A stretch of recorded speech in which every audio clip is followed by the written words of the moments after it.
you're going to lead the charge and implement your takeaways from last week's discussion.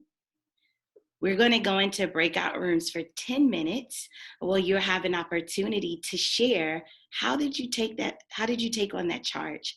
And then we'll come back together as a family to share some of the things that were implemented, and then we're going to jump right into today's discussion.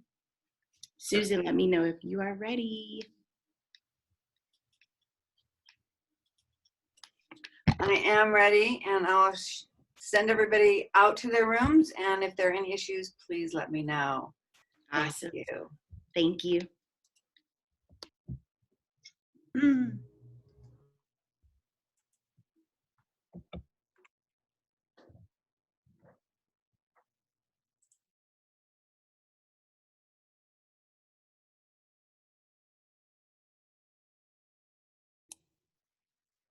Sorry, I wasn't here last section. I don't know if I go to the breakout rooms. I can chat with you, no worries. My English, I'm from Portugal. My English is not so good, but I understand very well. But it sounds amazing. You got it. No worries. Susan, you can put me in a room with Mariana. You do have an assigned room, but if you, okay, I'll create. I can go to the room. I can go to the room. I go. Okay. I listen to what the people say. Thank you. Okay. Is there anyone else who has not joined? Colleen, you have been assigned a room. Can you see it? You're assigned to room 5.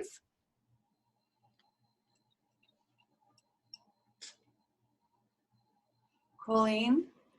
They might be away at the moment. It's okay. Yeah. And so Felipe is part of the charter team.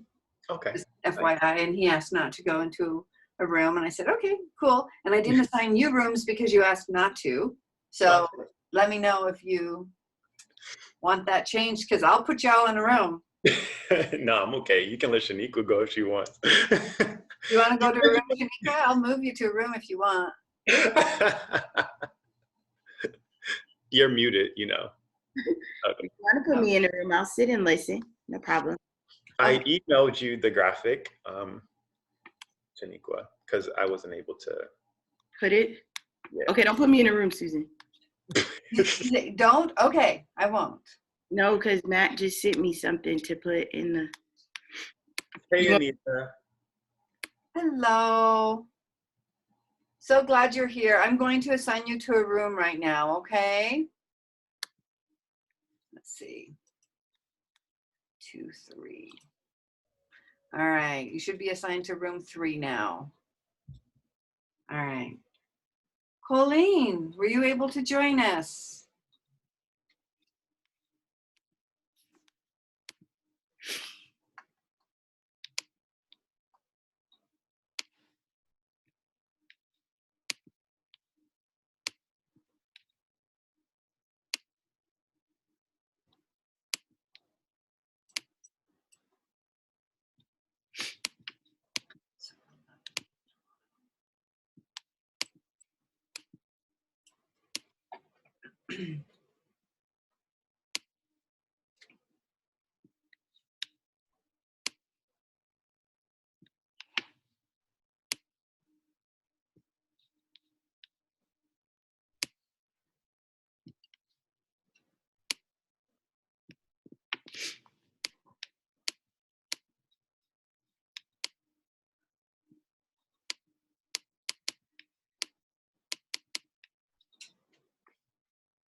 Diane, I'm going to assign you to a room right now.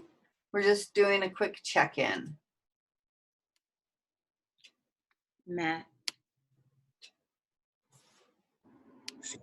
Hello. Can you put the sentence on the slide?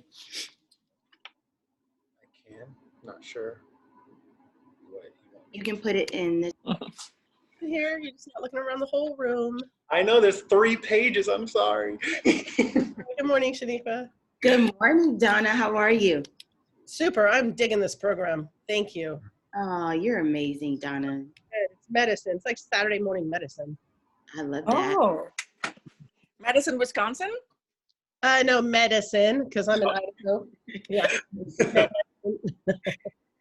Yes, medicine. All right, we're all back, and I love the smiles. That's awesome. It's like it's beautiful to come back from breakout rooms and see smiles, because so often in faculty meetings, when the teachers come back from breakout rooms, they're not as jovial. So I'm excited to hear what you all discuss and how did you take charge within your week with regards to what we discussed. And so feel free to come off mute. We're a family to share your takeaways and how did you implement these action steps within the week.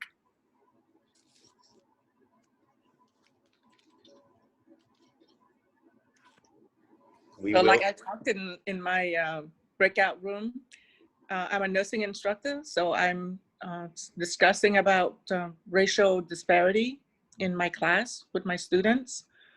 Talked about how the pandemic is affecting people of color disproportionately, and a lot of it from systemic discrimination. That's what I really believe, and how can we as nurses overcome this, and how do we treat all people with justice and compassion, and that's how I'm implementing this.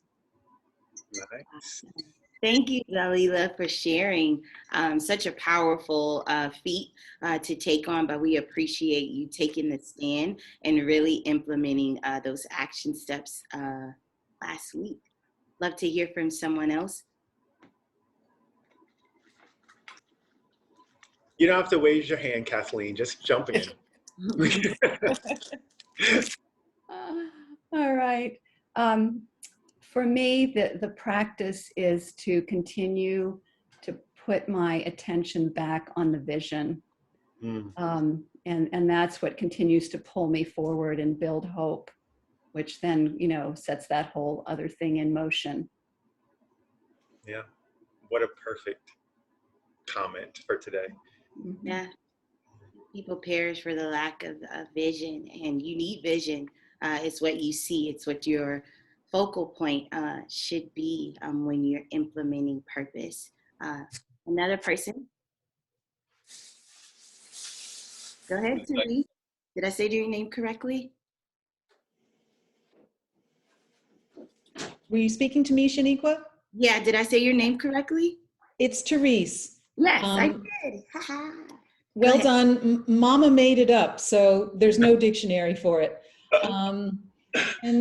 And my work, as I was sharing with the group, I'm currently working to share a practice that I believe is a toolkit for our times. And it's called TRE, and it's the body's natural tremoring, which resets us at the end of trauma. It looks weird, although we all do it. And these exercises activate it, and then we can reset. So we're in 67 countries, but it still needs to be, it's still an uphill battle to share it. So I'm working from this room to share it in my community and in the world. And some days it's pretty uphill. So I actually work better with openness and trust rather than faith and hope for my structure, but they feel very aligned. Okay. And so this week I was open to the opportunity to work with an all-male prison. So with incarcerated persons in a prison. And that's a stretch for me, but I think it has real possibility. And so I've been working with the monkeys in the head that come with that kind of stretch and openness and trust in the opportunity. And it's been cool. Wow, that's amazing. Yeah, that is incredible. I applaud you for stretching. That's one of the things leaders have to embrace on a consistent base. My goodness, I feel like I'm Elastigirl from The Incredibles, because One of the things that I've been able to embody this year, just started, is stretching. And so kudos to you for stretching your mind. I mean, you're definitely going to stretch some more today. So thank you for sharing. Robert, you posed a great question, and I'm going to hold it because there's a segment where we're actually going to talk about this, and I would love to share more and provide feedback on the question. But it's a great one, and I'm happy that you asked it. Well, thank you so much for sharing your takeaways and how you implement it within the week. And I just want to give us a quick recap based off of what we discussed last week in the series of Leading Like Martin. I wrote it down because I wanted to be concise, but give you a very good synopsis. So we discussed how Dr. Martin Luther King demonstrated numerous leadership qualities during his fight for equal rights and over the course of history. He showed great courage over his lifetime by challenging the authority with his numerous protests and marches for many issues he believed in. He took many controversial stands among opposing Americans on many issues over history, some of those including equal rights and segregation. He showed determination by never giving up on his fight for equal rights for everyone and trying to end segregation for all Americans. He was also determined to not let what others did, said, or called him or any of his family sway his judgment in his fight for equal rights. So being very centered in understanding what it is that he has been planted in the earth to do. He showed loyalty by continuing to fight for his beliefs. He showed great passion by educating himself on many issues. We noted how he graduated from high school at 15 and was able to obtain a doctorate degree at the age of 19, as well as continuing to protest.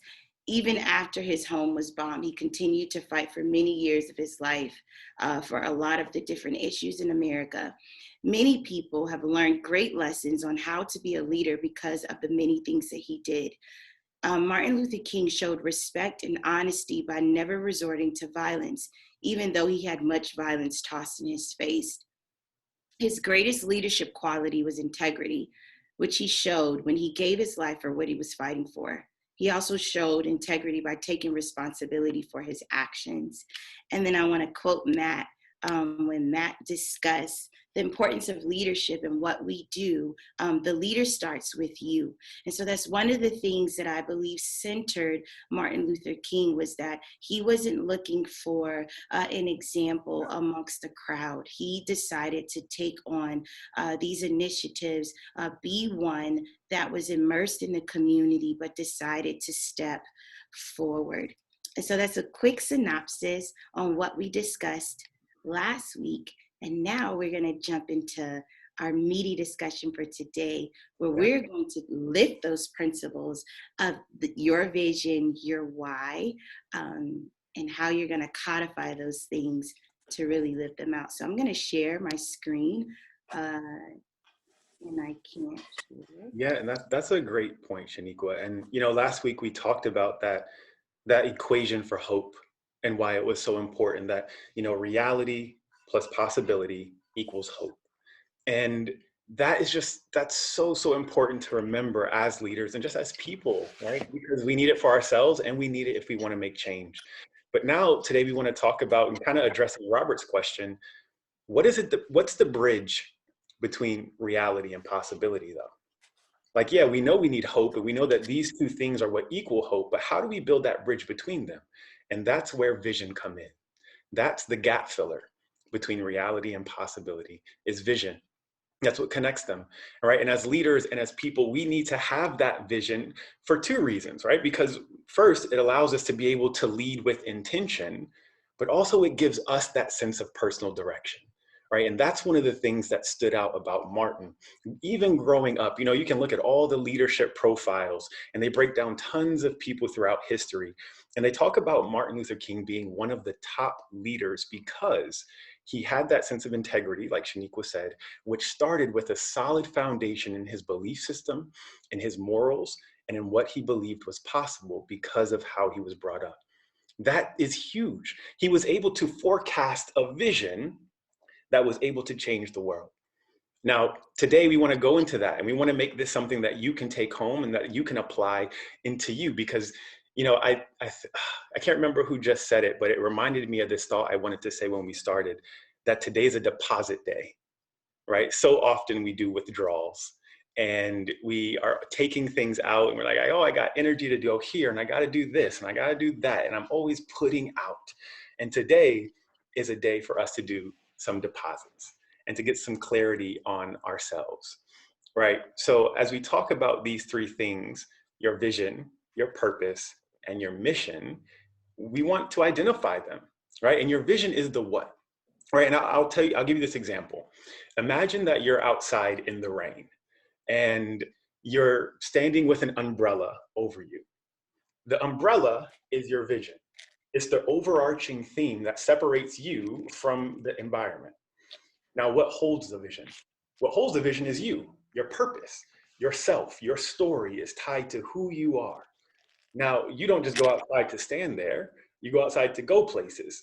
So what is it that moves you from point A to point B? It's your feet, and your feet are your mission. Your mission is the how, right? So you have the what, you have the why, and then you have the how that determines how you go from point A to point B. So if we were to look at Martin, for example, and we think about, you know, what would his vision potentially be? Maybe to create a world of equality that's based on the content of someone's character, right? That's an overarching vision. Now, what would the purpose be? Maybe it goes back to when he was a child, right? And he's told this story of, you know, growing up, him and his neighbors were really, really close. It was a white family and then his black family. And, you know, from around 3 to 4 years old, he would play with their sons. They were good friends. They would go out after school. They would kick the ball, all these amazing things. But then he said around 6 years old, something changed. Around 6, there was a separation to where those two little boys from the neighbor's house, now all of a sudden were busy, or they couldn't play, or he wasn't invited over. And it was in that moment that he first started feeling the separation and that feeling of rejection and of being different. That, and coupled with the rest of his story, would be his purpose. This is the why. Why am I doing this work? What drives me? Because what have I experienced that makes this so important?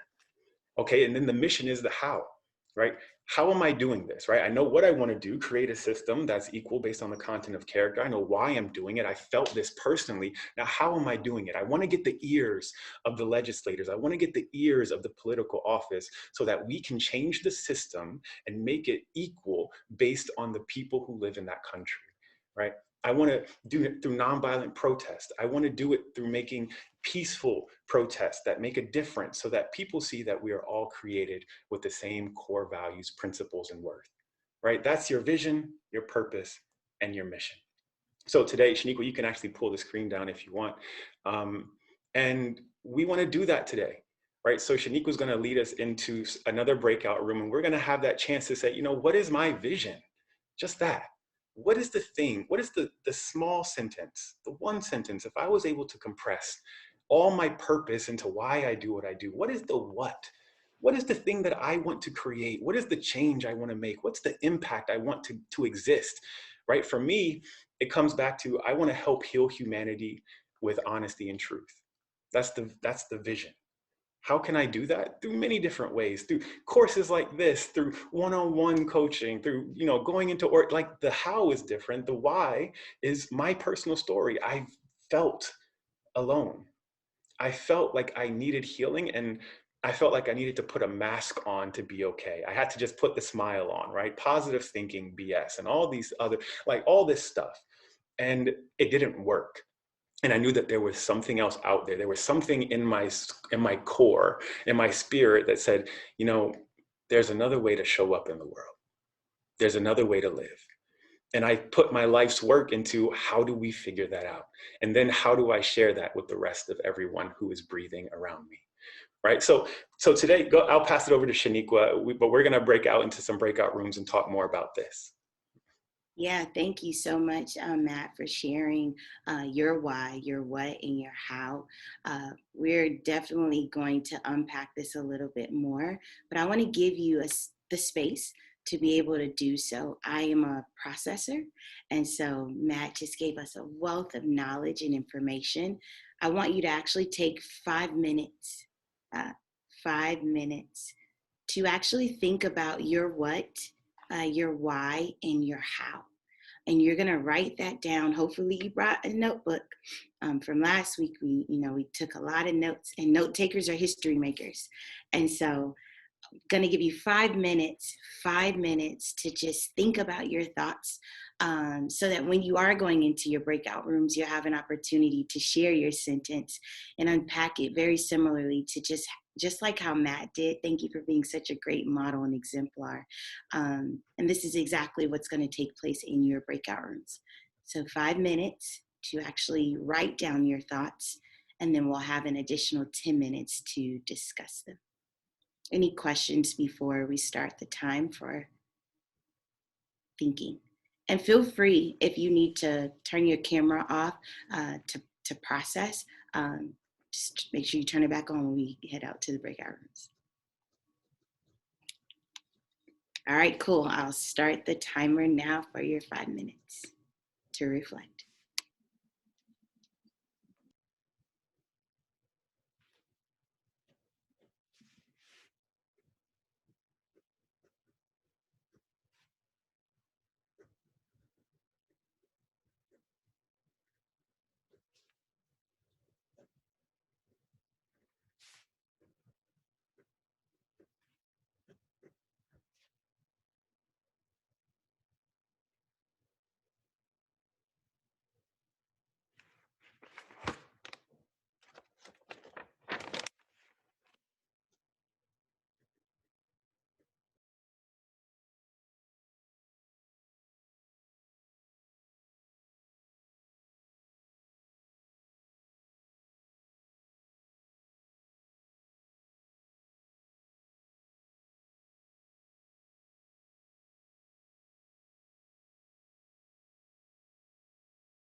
2 more minutes to kind of wrap up your thoughts. I see people still writing, which is awesome.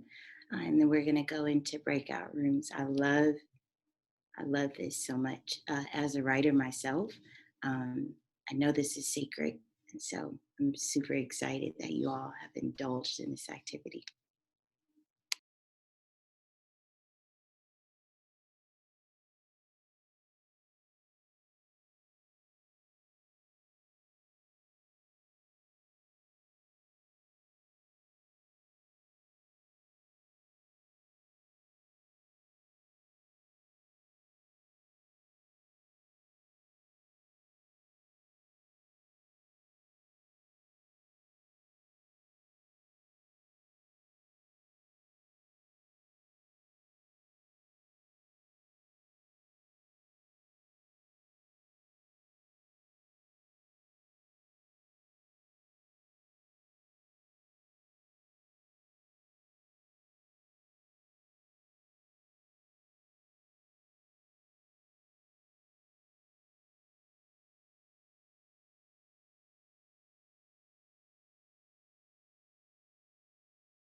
That's right, Karen. Get that stretch.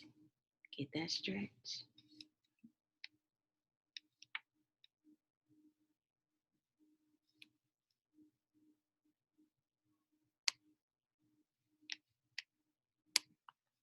Susan, if you'd like now, we can actually go right into breakout rooms. All right, they're going to be the same breakout rooms. So you'll be partnered together with maybe a few people added if we've needed to squeeze in some more. So Awesome, awesome. see you all soon.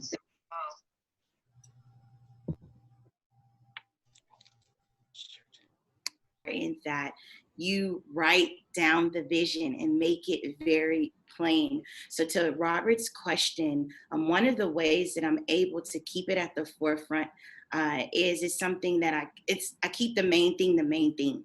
And so if my focus is to create a world where happiness is transferable, how am I doing that? What are the things that I'm doing to ensure that this is happening on a daily basis?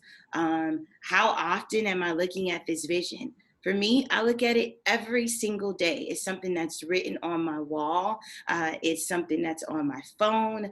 It's in my notebook. It's everywhere. And so it's something that's became a part of my nature. And in doing so, it's my focus. It's here all the time. If I could, no, that wouldn't be good if I wrote it right here, because then when I look crazy.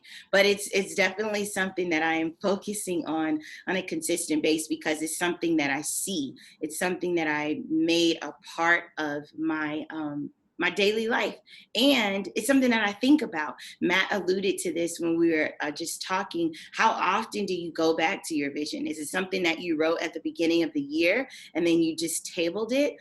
Because if you're not thinking about it, it won't become a part of your daily practice. And so hopefully, Robert, that was able to assist you with keeping it at the forefront, making sure you keep the main thing the main thing.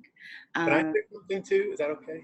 Yeah, go ahead. You reminded me, and this wasn't part of the plan, obviously, but one of the things that I've loved from John Maxwell is he talks about 5 swings a day, right? 5 swings a day towards chopping down whatever your goal is, whatever that tree is. And he says the issue with most people is they have so many ideas, so many great ideas, and they leave their house in the morning with their nice sharp axe, and they go out and they take a chop at this tree and a chop at that tree and a chop at that tree and a chop, and they're chopping a little bit at 30 different trees, and then they get frustrated because no trees are falling. So pick a tree every day, 5 swings at that tree. What are your 5 swings? And what that means is, what are the 5 things that you're doing daily to progress your vision, right? For me, that's reading, questioning, thinking, moving, and learning. Every day I do that in some capacity. I do those 5 things towards my vision. So this might be a take-home thing for you guys. What are 5 things that you can do every single day that will advance your vision? So real quick little added stuff in there. Yeah, I mean, it was a great nugget. Thank you. 5 things. Awesome. I love that feedback. Robert said it worked. 5 things that help you implement the vision. But before we continue on this great discussion, I wanted to pause for the cause. Susan had a birthday yesterday. And I wanted to take this opportunity to celebrate her. Happy birthday. You can definitely blow her up in the chat, or you can even come off mute and say, happy birthday. Thank you, Susan. Birthday. Yeah. Happy birthday. Happy birthday. Happy birthday, Susan. Woohoo. Happy birthday. I love that. Happy birthday. Yes, yes. This is important. you and many Yeah. more. Thank you all. Thank Awesome. you. Susan has been incredibly instrumental in my life. I remember the first time I met her, it was weird because she was like, actually, I don't know what we're going to talk about, because I sent an introductory email about one of my books that I wanted to share with the charter. And we were on Zoom for almost 2 hours. 2 hours sharing life, and it was absolutely incredible. I said she's like the aunt that I never had, and she is my introduction to the charter. And from Susan's in our conversation, I've been able to meet some really incredible people. I met Donna, I met Felipe, I've met just some really incredible people, and just being introduced to all the amazing work that the charter is doing, with really infusing compassion. And you see how it aligns, with my mission to create a world where happiness is transferable. And one of the ways I'm able to do that is through compassion. So Susan, I wanted to celebrate you and tell you thank you for the introduction to this amazing opportunity to bring more love and compassion in the world. So happy, happy, happy birthday. All right.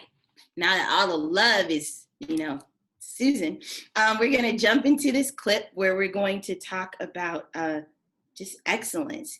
And excellence is a form of leadership. So often we think that being excellent means that you have to be perfect.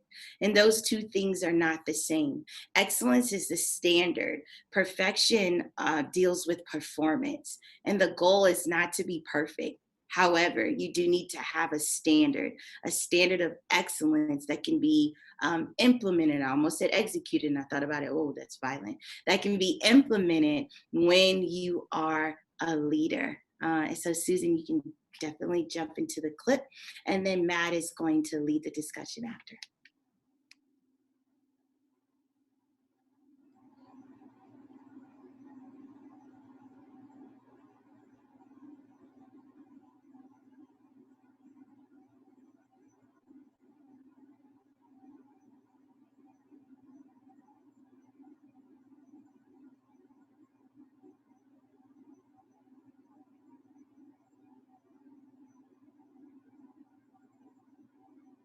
I'm not hearing it yet. So maybe I have to go back and then add the audio in for the share. I'm not sure.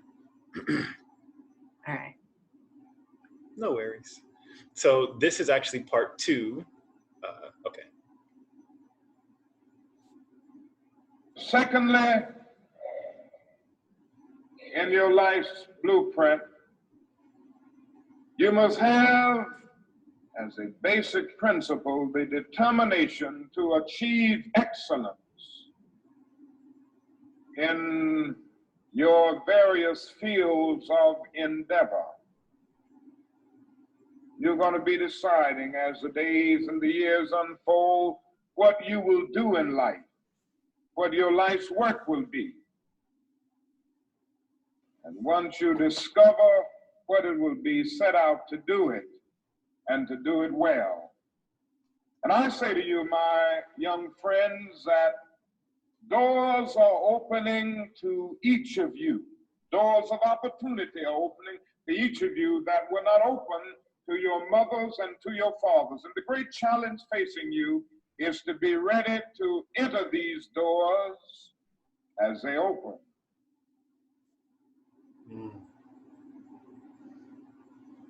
I just love that clip. because it's just as true today as it was then, right? And we've talked about this. We're in over 20 countries right now. This wasn't possible before. We're here meeting virtually at different times throughout the day. This wasn't possible before. Doors are open to us that were not open to our parents. And it is beautiful to see that in reality right now. And one of the main things I loved about the very beginning of that part was it's the determination to go towards excellence, right? And so many times for us, it's not knowing what to do, but creating the will to do it. And that's where it is. So just for a few minutes, we want to talk about the difference between being ordinary and being extraordinary. What is that difference? So let's pop in the chat really quick. What are some words that come to mind when you think of something that's ordinary? Like, what do you think about?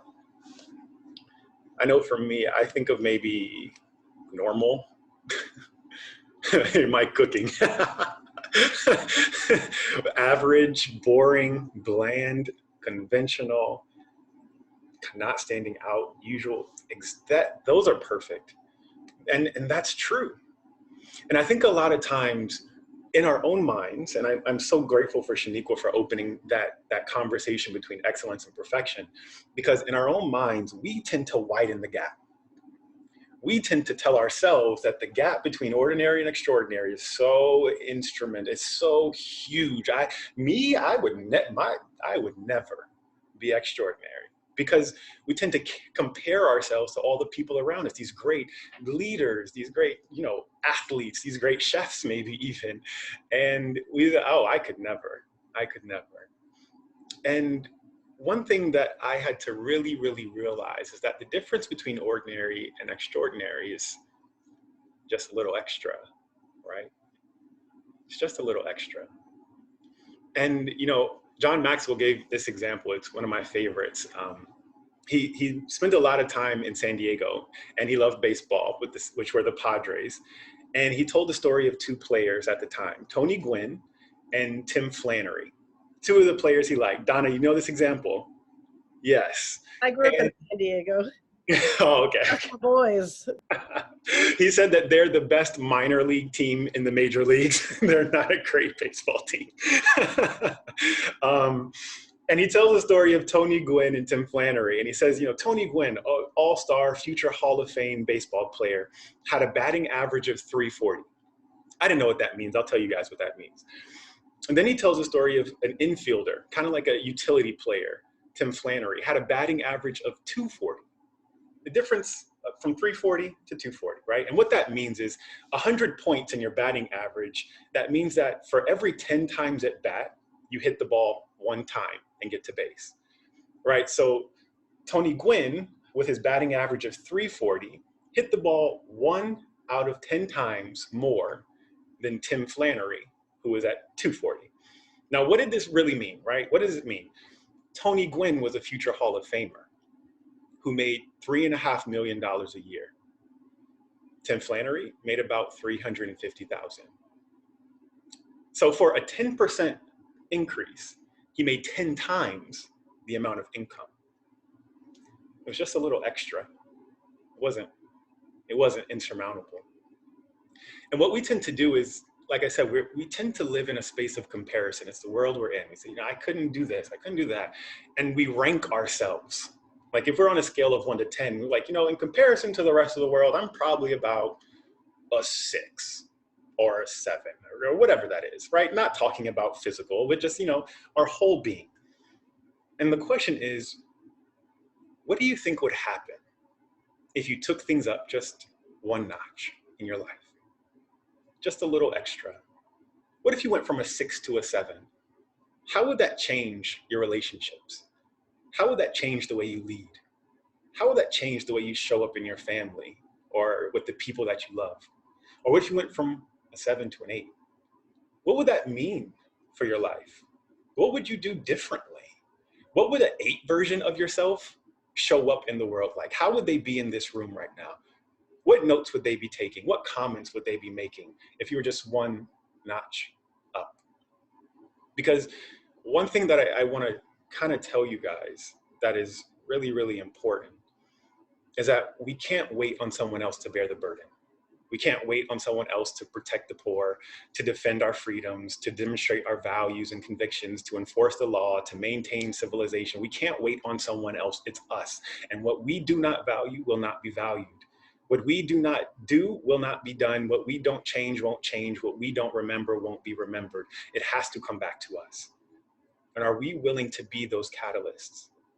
Are we willing to be those change agents that put in not an insurmountable amount more than the rest of the world, but just a little extra to go from ordinary to extraordinary?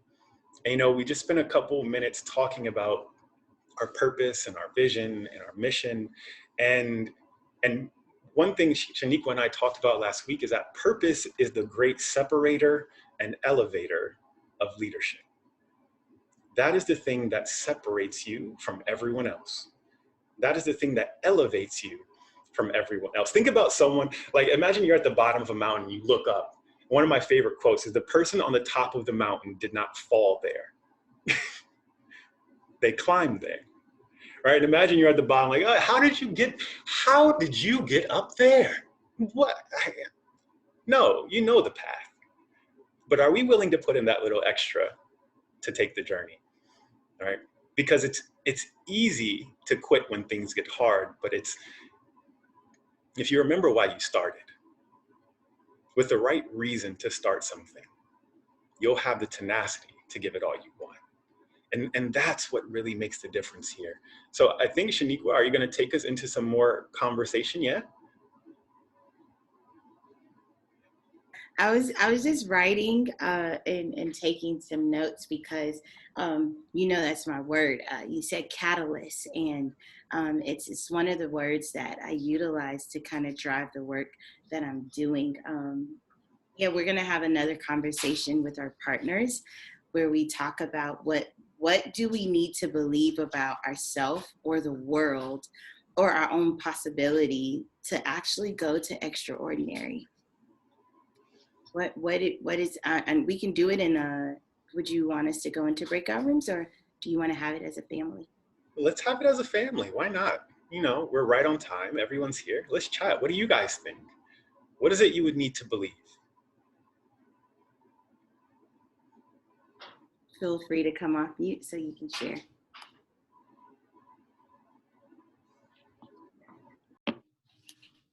Actually, here is Lotus.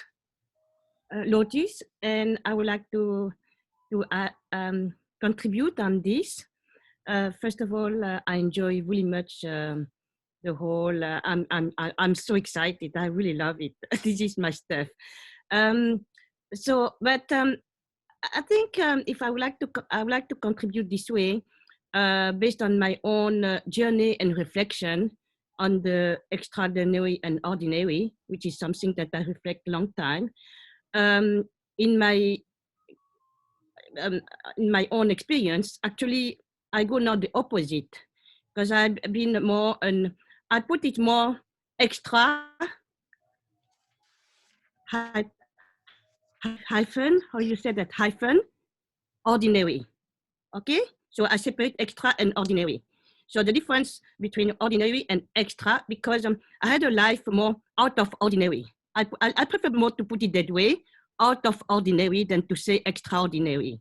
So it means, yes, and then it means somehow I'm a person out of ordinary. However, and now my journey and my challenge is now to learn the other way around, how to become an ordinary person, and nothing derogatory for me is a challenge, and how to lead an ordinary life. So the point I like to make now here on my reflection, the difference between ordinary and extraordinary, what is important is not the ordinary or extraordinary. What is important is to know what is the comfort zone and to get out of the comfort zone. So if my comfort zone is the extraordinary, now my challenge and to reach that level of excellence is to get out of my comfort zone, which is to reach that out of the territory unfamiliar for me, the ordinary. So I prefer more to put it in the way, the comfort zone, and to challenge myself in order to reach that level of excellence, to get out of my comfort zone. And then based on the history and the life trajectory, then to do that, even tiny baby steps, even tiny inches, and still it's a lot for someone. So it doesn't matter also the how can I say, the length of the step. The point is, I challenge myself. So first is the comfort zone, and then to step out of the comfort zone, and the fact that I challenge myself, even in baby step, that's also already my way to head to the direction of level of excellence. Ooh, did anyone else feel that energy? Yes. Who felt I was that? like, oh my goodness. Yes, Lotus. Thank you so much. Thank you. I taught a class a couple years ago, and it was about maximizing your performance. And one of the things we did coming into the class was, we didn't tell anyone, but we just came in and we played music and said, okay, everyone, let's dance. And we danced for the first 5 minutes. And what you would notice is that there are some people who just get right into it. And then there are some people who kind of, just side to side. Mm-hmm. And there are some people who just went and took their seats. And they're like, I'm not doing this. And the point of it was, at the end of the song, I said, what would it feel like if you were one of the other people? Right? It's not to say either anyone is right or wrong. It's to say, if you're the person who took a seat, what would it feel like if you were one of the people who went up and danced? And if you're one of the people who danced, what would it feel like if you were one of the people who went and just stood by the sides and watched for a minute? Exactly. And exactly what Lotus was saying, being well-rounded in your life experience so that you can then be excellent and be extraordinary and have a whole perspective to know how that you can talk to every person from every background. That was a perfect share. Thank you for that. Yeah, perfect. I don't even want to add more. I did, but I'm gonna hold it. Anyone else would like to share? Yes, go ahead, Sarah. You don't have to raise your hand. Just go ahead. I think it's just learning how to put your foot into the water and not be afraid. And sometimes, even some of us who are extroverted can have those moments when we're actively involved in leadership where we're kind of timid. And we don't know how to navigate, but then the Edison light bulb goes on and you realize we've got to live into the brave spaces and get out of our comfort zone, just like Lotus said. I mean, it's part of what makes us extraordinary, and it's not an easy task. It's a very, because we all have so many associations in our lives right now that we don't know how each group that we belong to, it's like, how do we navigate those bridges? Yeah. If it makes any sense. I mean, no, it makes perfect sense. I'm battling at 9 o'clock a little after 9 in the morning. I'm still not awake and I haven't had my coffee yet, but I will. Oh, it's lovely. I love that example because we can have our own expectation of how we should show up.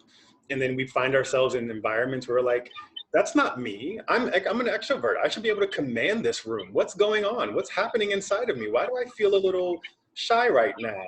And why do I feel invisible? That's the word. That's the word. Yeah. And then we get to dive into that. And that's what these conversations are for. So thank you for leaning into that brave space, Sarah. That was great. I was just about to say that, like, you just modeled one of the ways that you can actually do it is to step out and name your truth. So we commend you for doing so. I believe, Palmer, I'm not sure if because you're off mute, if you wanted to share, and then I saw Robert.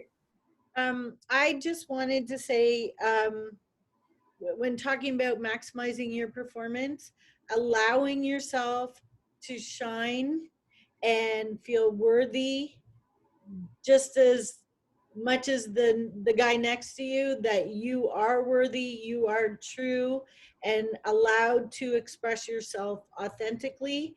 But the worth part is probably the key in letting yourself shine. That's it for me.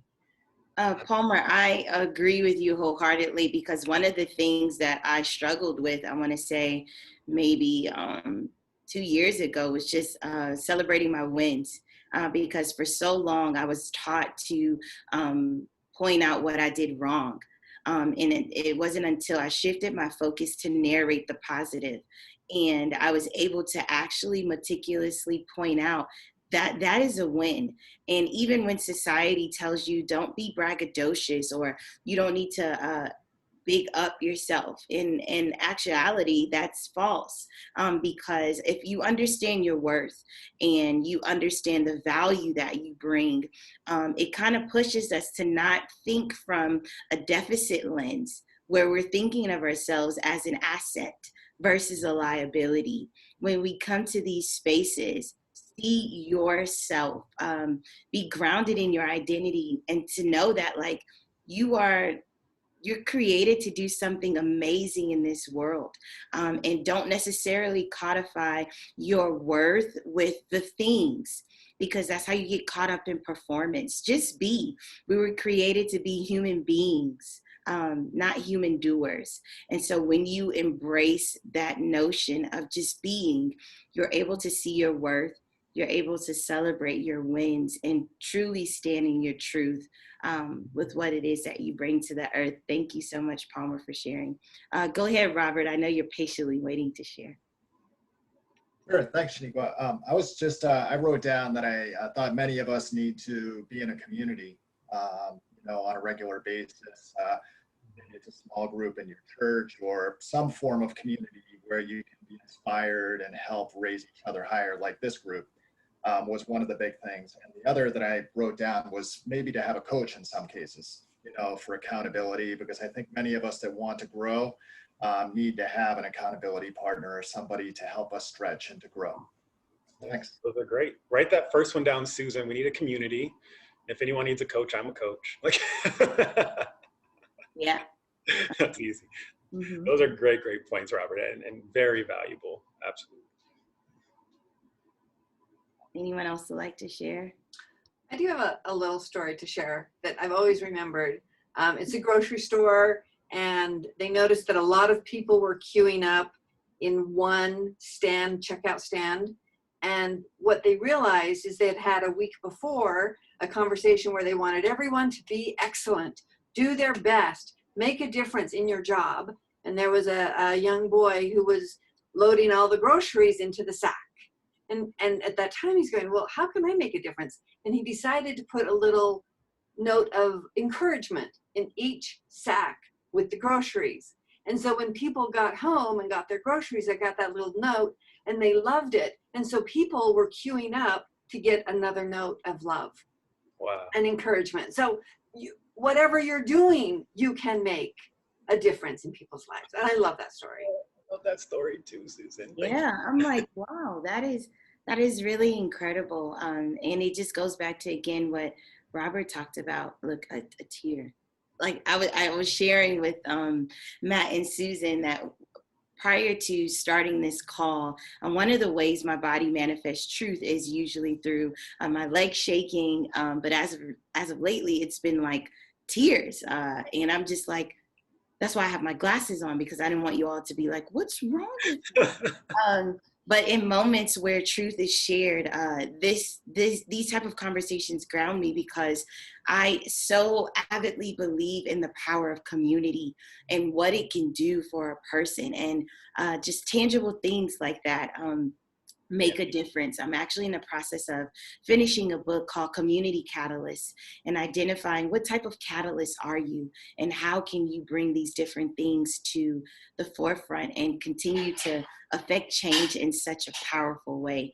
And this is a reminder for me that the work that Matt and I are doing, and what the work that the charter is also doing, kind of stems from this idea of being a catalyst, about building community where we can share our stories and change narratives all over the world. So thank you so much for sharing. Go ahead, Matt. I feel you. You about to say something? No, this is your space. You got it. You're killing it. All right. So thank you all for just indulging in such an incredible conversation. And of course, we're going to charge you with a challenge for the week in preparation for our next discussion. So we talked about vision, we talked about the what, we talked about the why, and now we're going to be solidified in our purpose. And so your charge or your challenge for the week is to write out your purpose statement. You're going to write out your purpose statement in preparation for what we are going to discuss next week, how we're going to dive just a little bit deeper in pulling out and lifting these attributes that Martin Luther King embodied, where we'll be able to bring back to the conversation and continue to discuss how his life was a mantra or an icon that we can utilize when it comes to leadership in our lives. I would love for you all to, in this moment, to drop in the chat where you are zooming in from. That's crazy. The zooming part is just like our life.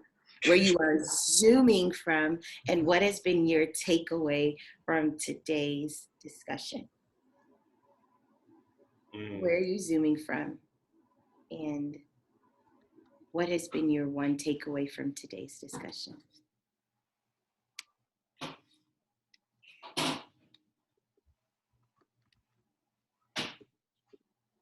And some people can share. You can unmute if you want while everyone's typing.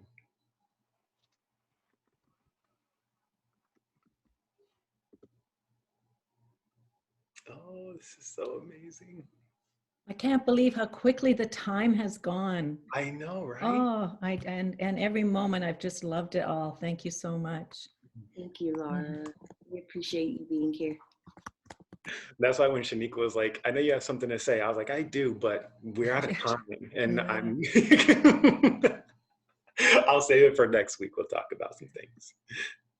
I love the focus of having a personal mission statement, a personal vision and aim. And with my team, we've been looking at sociocracy, and they have, you begin with a vision, mission and aim.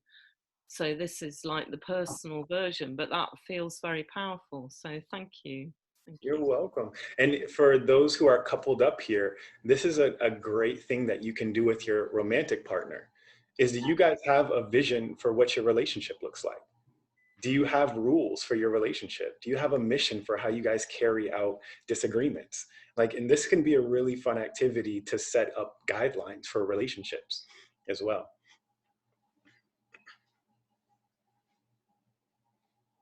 It can also be a make or break to see if you are aligned, because if we're doing this activity and you're aloof, there might need to be an opportunity where, as Lotus stated, where I need to step out of my comfort zone and move somewhere else. What a great activity. That's so good. Oh, this is perfect. Thank you guys all for coming and being so present and being so amazing and encouraging and creating this environment where we can all grow, right? That this room is the good soil, right? And good soil is required for seeds to blossom. And I love how you guys have all both been the seed and the soil for everyone else in this space. So thank you for that.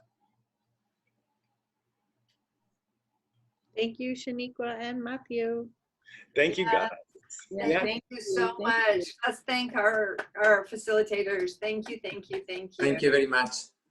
You're absolutely welcome. Can't wait to see you. See you next week. Have a lovely week. Thank Yeah. you. Bye-bye. Already looking forward to Thank next you week. so much. Thank you. Thank See you. you. Bye, everybody. Bye, everyone. Thank you. Stay well, Thank everyone. Thank you. You're welcome. Wanted to keep reading chat, but I'll leave now. I'll save it. I'll save it. Okay. Just look for those little dots and save. And I'll put it in the next email so everyone can. Okay. Okay. Thank you, everyone. Thank you. Thank you, Matthew, Shenequa, and Susan. You're absolutely welcome.